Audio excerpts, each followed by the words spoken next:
Hello there guys, and welcome back to the channel. First, before anything else, I want to hear your opinion about Kpa miraculously somehow extending the Sword and Stone sale, because that might warrant a video on its own. But we are here today for an itemless boss rush clear, I suppose. But this effectively is the side event of the month, which I quite frankly found a bit ridiculous, to be honest.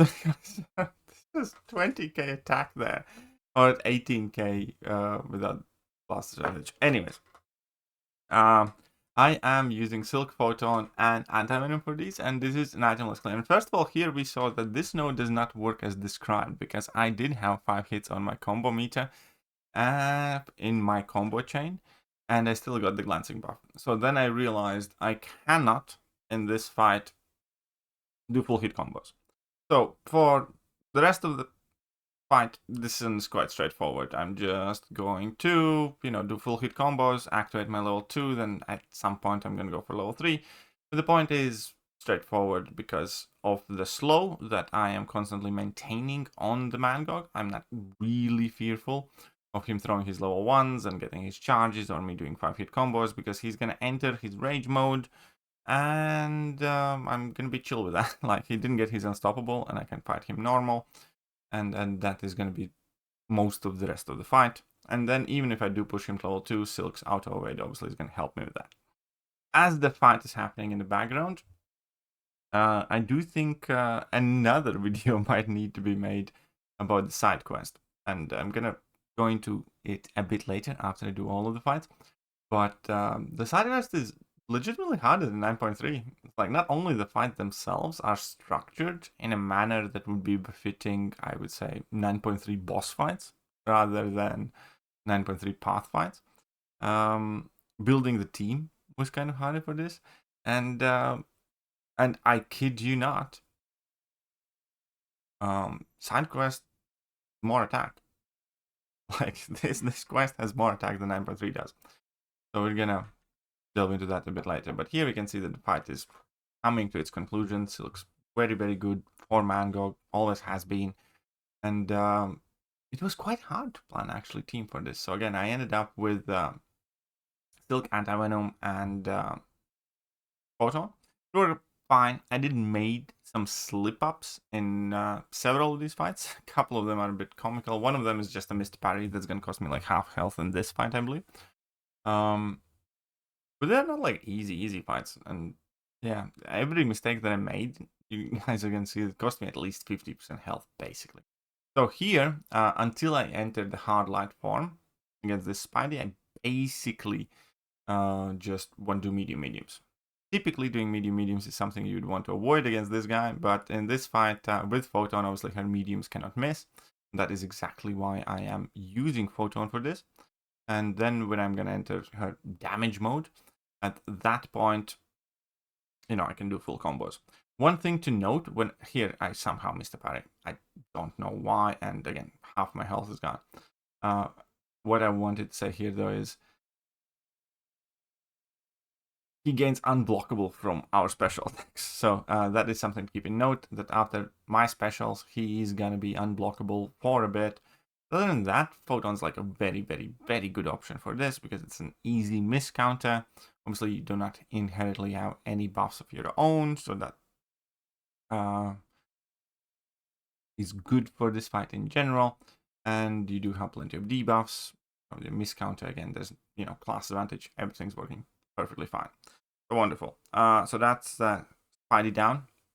One missed parry. That's like 40% of my health gone. And that was a rank 4 Photon, by the way, with inequity and stuff. So fair enough. Now I have Kindred, and here the nodes are fairly interesting. That Made of Rubber lets you take less damage, but there's Root or Be Rooted, the node that special locks you for a bit. And that unblockable node is kind of like the real problem. As soon as I saw this fight, I saw that periodically Kindred going unblockable is a massive issue. So I chose Anti-Venom, because Anti-Venom, based on his combo meter or the debuffs or whatever it is now, you have a chance to fail the unblockable abilities. And that is exactly what I'm kind of going for here. So at some point in this fight, Kindred will eventually trigger his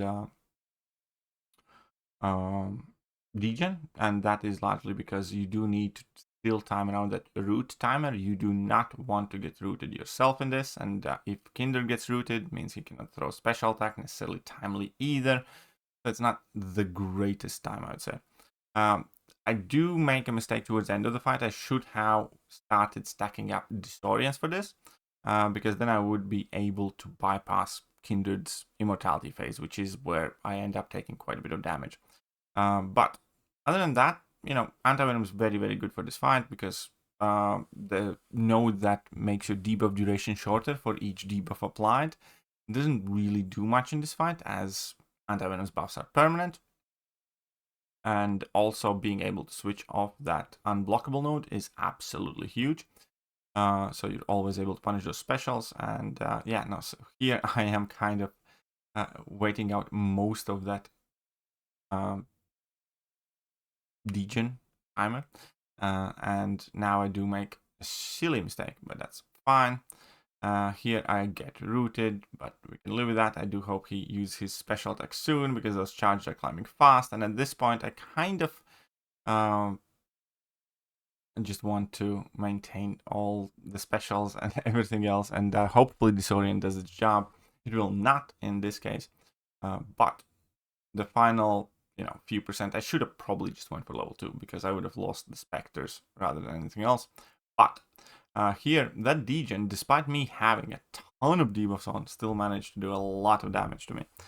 But, you know, that's Kindred fight. Didn't do it perfectly, but overall, Anti-Venom is, like, very good because that, by all intents and purposes, looks like a very, very finicky fight. And here I'm just going to make the stupidest mistake. I'm going to forget about backup recovery.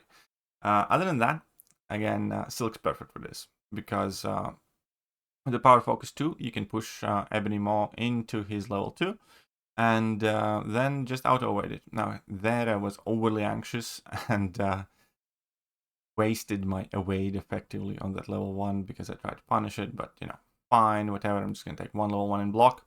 One of the things that I do not want Maw to do in this fight is throw 2 special 1s in a quick succession. So he could nullify that fury that he placed on me. But and then obviously the second rule is do not get faltered. Other than that, you know, life's good. Silk's again very good. I could have used Photon for this fight as well, but here we can see I forgot about backup recovery, and I'm getting immediately punished for it. Kind of made me miss Silk Lock days, I suppose. But either way, that is a very harsh level 3 with a very big degen. I am going to survive it, however, and as a result of that, it's not going to be too difficult to finish off the fight because, again, I just played a little bit sloppily, but Silk's very good for this. Again, Photon would have been perfectly adequate as well, in my opinion. But there we go. He's at 2%. And the final fight, ironically, against Absman, in my opinion, is kind of the easiest fight. The best way, in my opinion, to do this fight effectively is to pick whichever champion can kind of reverse the regeneration to a reasonable degree. Silk doesn't do it too well, by the way, when it comes to regen reversal. Maybe a high sig one. Mine isn't that high. But here I'm just going to be picking an Anti-Venom. And the key is don't parry him, because you do not want to give him the charges and trigger his immunity. And I am just going to be spamming my level 1s. And as the fight progresses, he's going to be trying to regen more and more of his missing health. And I will have more potent, petrifies. And I will have more specters. And the stronger his regen is, the more I have what to reverse. And that's literally the name of this fight. To make it easier for yourself, what you want to do is kind of make sure that after your every combo or your every special attack, Absorbing Man actually has a bar of power, so you can immediately buy that special. I never want to disable that region really, and it might look kind of slow to start off, but again, any region reversal champion will do a perfectly fine job here. Again, I don't necessarily want to take any blocked hits at this point, so making sure that he has a bar of power is kind of crucial for this. But as we can see, you know, the stronger his region is, the more he has missing health, the faster the fight's going ahead, because more of that region I can reverse and deal him as damage. And that's about it. The fight's like absolutely over here. And that was this boss rush. The silly thing is, you kind of have to do it 4 times, which is stupid for a boss rush. That's standard for side quest. It's stupid for a boss rush, but fine.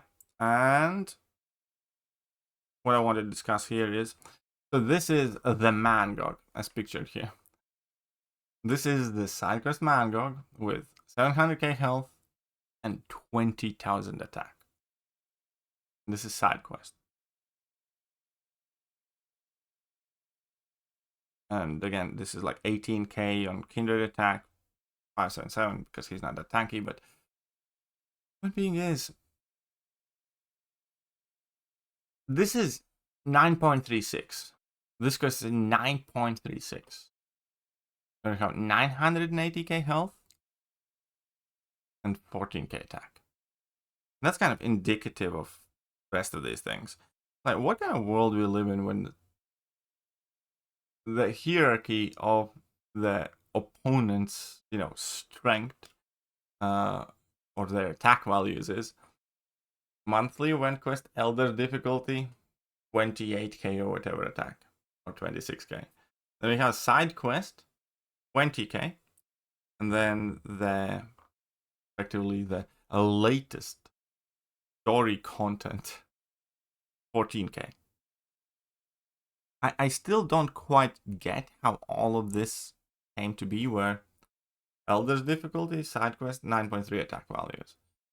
Something seems to be very off here. And let me know what you guys think about side quest in general, because, you know, from my personal perspective, it's not it wasn't easy to plan for these fights. These are definitely not easy fights. There are very specific requirements, and you need like very extensive RPG knowledge. And as somebody who just did a completion run of 9.3, in terms of difficulty, these fights were harder than the 9.3 parts were for most part. Again, it does leave me a bit confused. What is what? Is 9.3 meant to be easier piece of content than the side quests and others, or because if it has, then that's kind of news. It's a bit odd. So let me know, and I might make a separate video on the side quest as well, because something is going significantly and seriously wrong at Kebab HQ, I think. Let me know what you think, and I'll catch you guys soon. Hello there guys, and welcome back to the channel. So we have all the information about the